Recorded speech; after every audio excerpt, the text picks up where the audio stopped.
ఒకే ఒక్క నెల ఆ లీడర్ను పూర్తిగా మార్చేసింది. తిరుగులేదనుకున్న జీవితం తలకిందులు కావడంతో ఇప్పుడు పూర్తిగా కాన్ఫిడెన్స్ కోల్పోయారు. వరుస ఎదురు దెబ్బలతో మానసికంగా కూడా కుంగిపోయినట్లు కనిపిస్తున్నారు. ప్రస్తుత పరిస్థితి ఎన్నాళ్ళు ఉంటుందో తెలియని సందిగ్ధంలో ధైర్యం కూడగట్టుకునే ప్రయత్నం చేస్తున్నారు. ఇంతకీ ఎవరా లీడర్? నెల రోజుల్లో ఏం జరిగింది?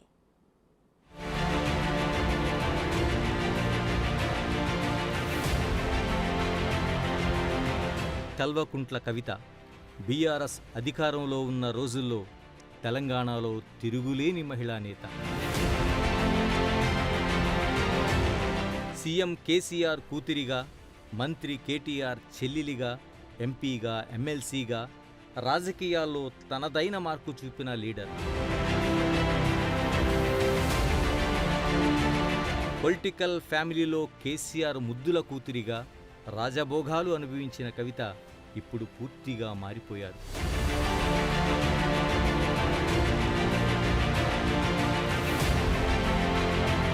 ఒకప్పుడు ఆమె దర్శన భాగ్యం కలిగితే చాలనుకునేవారు బీఆర్ఎస్ నేతలు.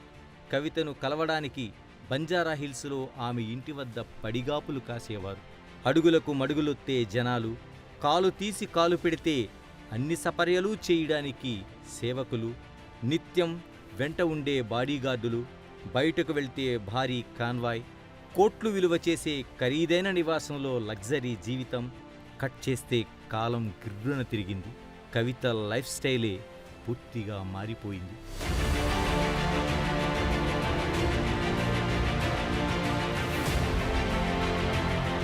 మార్చి 15 కవితే కాదు కదా, ఆమె తండ్రి కేసీఆర్ కూడా ఊహించి ఉండరు. ఢిల్లీ లిక్కర్ స్కామ్ కేసులో కవిత అరెస్ట్.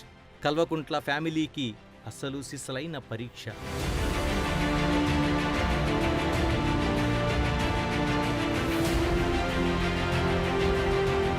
మార్చి 23 వరకు ఈడీ రిమాండ్లో ఉన్నారు కవిత. ఇప్పుడు ఆమె జీవితం పూర్తిగా మారిపోయింది. అప్పట్లో ఆమె ముఖంలో ఉన్న కళ ఇప్పుడు లేదు. ఆ మెరుపులు కూడా లేవు. జైలుకు వెళ్లిన వారం రోజుల్లోనే కవిత రూపం పూర్తిగా మారిపోయింది. జైలుకు వెళ్లిన రోజు కవితకు, ఇప్పుడు చూస్తున్న కవితకు అస్సలు సంబంధమే లేదు.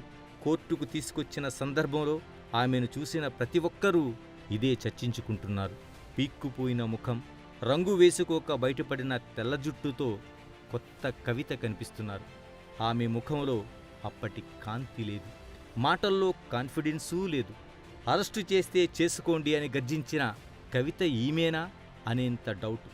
ఆ సమయంలో కవితలో కనిపించిన ధీమా ఇప్పుడు లేదు.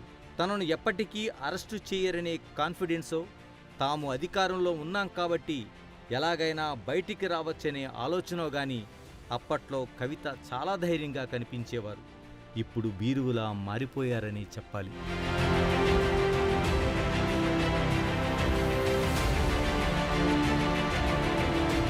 కల్వకుంట్ల ఫ్యామిలీకి దెబ్బ మీద దెబ్బ.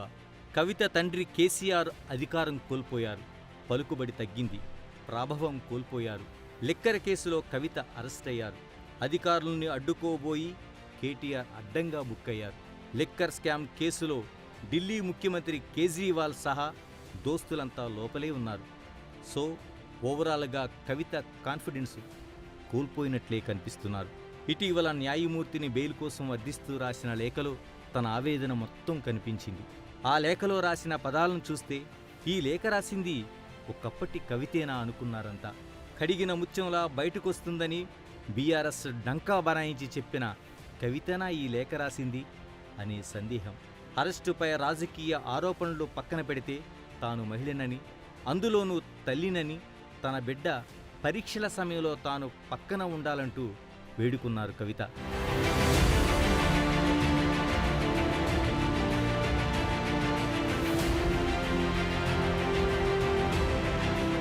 ఢిల్లీ లిక్కర్ కేసులో ఏప్రిల్ 9 వరకు ఈడీ కస్టడీలో ఉన్న కవితను సిబిఐ ఏప్రిల్ 11న అరెస్టు చేయడంతో ఆమె మరింత కంగుతిన్నారు. వరుస దెబ్బలతో ఉక్కిరిబిక్కిరవుతున్నారు. రోజుల వ్యవధిలోనే పూర్తిగా చిన్నాభిన్నమైపోయిన జీవితం, మానసికంగానూ కుంగుబాటు. తీహార్ జైల్లో కటకటాల మధ్య నలిగిపోతున్నారు కవిత. ఇంతకు ముందెన్నడూ అలవాటు లేని జీవితం, జైల్లో పలకరించే మనుషులు లేరు. కరుడుగట్టిన నేరస్తుల మధ్య తీహార్ జైల్లో జీవితం. అప్పుడప్పుడు అనుమతి తీసుకుని వచ్చి కేసు విషయాలు డిస్కస్ చేసే అడ్వకేట్లు, కాసేపు వచ్చే కుటుంబ సభ్యులు, ఇంటి నుంచి తెచ్చిన భోజనం ఒక్కటే కాస్తంత ఉపశమనం. ఇంతటి మానసిక వేదనలో ఎంతటి రుచికరమైన భోజనమైన నాలుకకు రుచించదు కదా. తెలంగాణలో ఉన్న చెంచల్గూడ జైలో, చర్లపల్లి జైలో అయితే పరిస్థితి వేరుగా ఉండేదేమో. ఇక్కడి అధికారులంతా తెలిసిన వాళ్లే కాబట్టి ఏదో ఒక రకంగా ఆమెకు కాస్తంత అదనపు సౌకర్యాలు అందేవేమో. అప్పుడప్పుడు పలకరించడానికి గతంలో పార్టీలో పనిచేసిన వారో, తెలిసిన వారో, అభిమానులో ఎవరో ఒకరు ఏదో ఒక కేసులో అరెస్టే వచ్చి ఉండేవారేమో. కానీ అది తీహార్ జైల్. ఎంతటి కరుడుగట్టిన నేరగాళ్లు ఉంటారో అంతే కరుకైన అధికారులు అక్కడ ఉంటారు. చర్లపల్లి, చెంచల్గూడ జైళ్లకు పూర్తిగా భిన్నం. దేశంలో అత్యంత కిరాతకులు, కరుడుగట్టిన నేరస్తులు ఉండే జైలు అది. ఆమె మహిళా జైల్లోనే ఉన్నప్పటికీ అక్కడ ఉండే మహిళా ఖైదీల్లో చాలామంది నార్త్ ఇండియాకు చెందిన వారే ఉంటారు. అక్కడి సిబ్బంది అంతా నార్త్ వాళ్లే ఉంటారు. ఏది కావాలన్నా జైలు సిబ్బందిని బతిమాలుకోవాల్సిందే.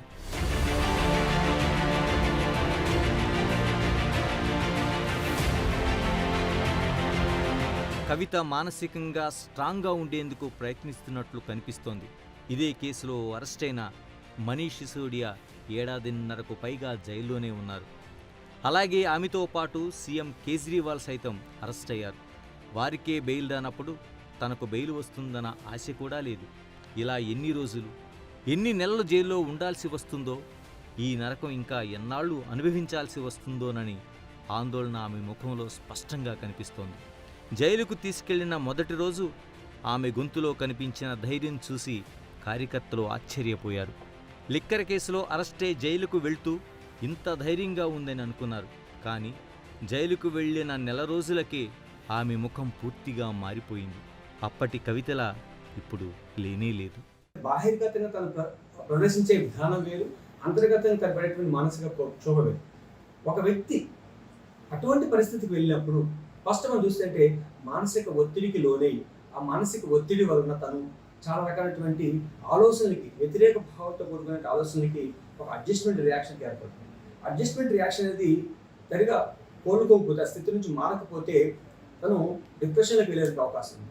ఆ డిప్రెషన్ అనేది సరైనటువంటి మార్గనిర్దేశం, తనకు ఒక సోర్స్ ఆఫ్ డిఫెన్సెస్ దొరకకపోతే అలాంటప్పుడు తనకు దైనందిన జీవితం కూడా డిస్టర్బ్ అయ్యే అవకాశం ఉంది. వీటి నుంచి కోలుకునే దానికోసం కొందరు ఏం చేస్తారంటే ఫిజికల్ యాక్టివిటీస్ చేస్తారు, కొందరు సోషల్ గ్రూప్తో డిస్కస్ చేయడం చేస్తూ ఉంటారు. అలాగే కొందరు ఏం చేస్తారంటే పుస్తక పఠనం చేస్తుంటారు. కవిత ఇప్పుడు ధ్యానం, దైవారాధన వైపు మళ్ళుతున్నారు. మనశ్శాంతి కోసం ధ్యానం చేయాలనుకున్న ఆమె తనకు జపమాల కావాలని న్యాయమూర్తిని కోరారు.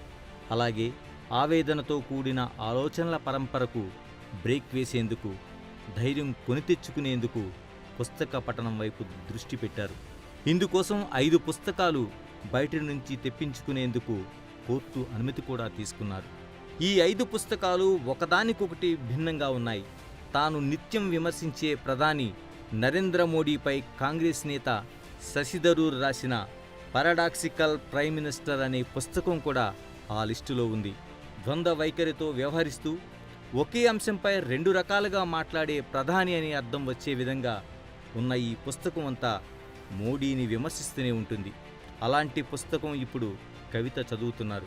ప్రపంచ కుబేరుడు, టెక్నాలజీ రంగంలో సంచలనమైన టెస్లా అధినేత, నింగిలోకి ప్రైవేట్ రాకెట్ పంపిన ఘనుడు, ట్విట్టర్ లాంటి సంస్థను కొని సంచలన మార్పులు చేసిన ఎలన్ మాస్క్ జీవితానికి సంబంధించిన పుస్తకం కావాలని కోరారు కవిత. ఒక మనిషి కెరీర్లో ఫినాన్షియల్గా ఉన్నత స్థాయికి ఎలా చేరుకోవాలో తెలిపే ఎలన్ మాస్క్ ఆలోచనలతో కూడిన పుస్తకం అది. అలాగే చరిత్రకారుడు రామచంద్ర గుహ రాసిన రెబల్స్ అగెనెస్ట్ రాజ్ అనే పుస్తకం కవిత కోరిన లిస్టులో ఉంది. 19-20 శతాబ్దాల్లో బ్రిటిష్ వలస పాలన నుంచి స్వాతంత్ర్యం కోసం పోరాడుతున్న దేశాలకు మద్దతుగా నిలిచి పోరాటంలో పాల్గొన్న విదేశీయుల చరిత్రకు సంబంధించిన పుస్తకం అది. తన సొంత దేశం కోసం కాకుండా వేరే దేశాల స్వాతంత్ర్యం కోసం పోరాడిన 7 వ్యక్తుల కథ ఇది. లహరి రాసిన రోమన్ స్టోరీస్ పుస్తకం కూడా ఆమె కోరారు.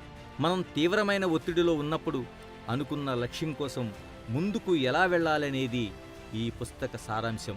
ఇప్పుడు తాను ఉన్న పరిస్థితుల్లో ఈ పుస్తకం ద్వారా స్ట్రగుల్స్ ఎలా ఫేస్ చేయాలనే దానిపై అధ్యయనం చేస్తున్నారు కవిత. జైల్లో ఉన్న వ్యక్తికి జరిగేటువంటి మానసిక క్షోభలో మనం గమనిస్తాం ఏంటంటే పోస్ట్ ట్రమాటిక్ స్ట్రెస్ అని అంటారు. అంటే గతంలో ఒక లైవ్లీవుడ్తో కలిగినటువంటి వ్యక్తి సడన్గా తన లైవ్లీవుడ్ నుంచి డిస్టర్బ్ అయ్యి ఒక జైలుకి ఉన్నప్పుడు ఆ వ్యక్తులు ఎన్నో రకాల మానసిక వ్యాధులు అవుతారు. యాంగ్జైటీ కానీ, స్ట్రెస్ కానీ, డిప్రెషన్ లాంటి మానసిక స్థితిలో ఉంటారు. అటువంటి డిప్రెషన్ ఉన్నప్పుడు వ్యక్తి ఏంటంటే ఎవరితో మాట్లాడకుండా ఉండడం కానీ, ఒంటరిగా ఉండడం కానీ, సరిగా తినకపోవడం కానీ, సరిగా నిద్రపోకపోవడం కానీ, అత్యధికంగా ఆలోచన చేయడం కానీ జరుగుతుంది. ఇలాగ మనం గమనిస్తే అది ఒక ప్రాథమిక స్థితి. తర్వాత కాలంలో బార్గెనింగ్ అనేది ఏర్పడుతుంది. ఆ స్థితి నుంచి తను ఉన్న వాస్తవాన్ని యాక్సెప్ట్ చేసేటువంటి స్థితికి వస్తాడు. అంటే తను జరుగుతున్నటువంటి ఈ యొక్క బెయిల్ శాంక్షన్లో కానీ జరుగుతున్నటువంటి విషయాల్లో తను కొన్ని రకాల యాక్సెప్టెన్స్ పెంచుకుంటుంది. ఈ యొక్క యాక్సెప్టెన్స్ పరిస్థితుల్లో తనకి ఏమవుతుందంటే కొన్ని రెవల్యూషనరీ బుక్స్ చదవాలని, కొన్ని విషయాలు తెలుసుకొని పబ్లిక్ తెలియపరచాలని, అలాగే బుక్స్ కొనేదానికి పబ్లిక్లో ఒక వ్యూ, అంటే కవిత గారు జైల్లో ఉన్నప్పుడు విద్యాపఠనం చేస్తున్నారు అనేటువంటి పబ్లిక్ వ్యూ రావాలి. సెకండ్ థింగ్ ఏంటంటే తనలో మార్పు కావాలని కోరుకునేటువంటి భావం కలిగి ఉండాలి. మరో పుస్తకంగా అమితావ్ ఘోష్ రచించిన నట్మెక్స్కస్ అనే పుస్తకాన్ని కోరారు కవిత. ఇది పూర్తిగా నాన్ ఫిక్షన్ పుస్తకం. మనం ఉన్న పరిసరాలను ఎలా అర్థం చేసుకోవాలి, సముద్రంలోనో మరో చోట ఒంటరిగా ఉండే ప్రకృతి, దీవులు, వాటి గురించిన అధ్యయనం, ప్రకృతి వైపరీత్యాల నుంచి ఎలా బయటపడాలి అనే సారాంశంపై ఈ పుస్తకం ఉంటుంది. ప్రస్తుతం తనకు అలవాటు లేని జైలు జీవితాన్ని ఎలా స్టడీ చేయాలి, ఇంకొంతకాలం ఇక్కడే ఉండాల్సి వస్తే ఎలా సర్దుకుపోవాలి, జైల్లో వచ్చే ఇబ్బందులను ఎలా ఫేస్ చేయాలి అనే దానికోసం సహకరించేలా ఈ పుస్తకాన్ని కోరారు కవిత. కొన్ని ప్రివిలేజెస్లో పబ్లిక్ వ్యూని అర్థం చేసుకునే విధంగా చేస్తుంటారు. ఆ విషయాలు ఏంటంటే అక్కడికి వ్యక్తులతో కలవడం కానీ, వ్యక్తుల నుంచి కలుస్తున్నప్పుడు కొన్ని ఇన్ఫర్మేషన్స్ని జారవేయడం కానీ, అలాగే అక్కడ ఉన్నటువంటి వ్యక్తుల్లో తన ప్రత్యేకతను పొందేదాని కోసం ప్రయత్నం చేయడం జరుగుతుంది. మొత్తం మీద ఇప్పుడు పూర్తిగా మారిపోయిన కవితను చూస్తున్నాం. జైలు జీవితం ఎంతటి వారినైనా, ఎలాంటి వారినైనా మారుస్తుందంటారు. జైల్లో గడిపే ఒంటరి జీవిత స్వభావాన్ని, ఆలోచనను మార్చేస్తుంది. కరుడుగట్టిన నేరస్తులు సైతం జైలు జీవితం అనుభవించి వచ్చిన తరువాత పూర్తిగా మారిపోయి సాధుజీవుల్లా మారిపోయిన సందర్భాలు అనేకం ఉన్నాయి. ఇన్నాళ్ళు అత్యంత విలాసవంతమైన జీవితాన్ని, అధికారాన్ని అనుభవించిన కల్వకుంట్ల కవిత ఇప్పుడు అధికారం, ఆర్భాటం ఇవేమీ లేకుండా సాధారణ ఖైదీల మాదిరిగా తీహార్ జైల్లో జీవితం గడుపుతున్నారు.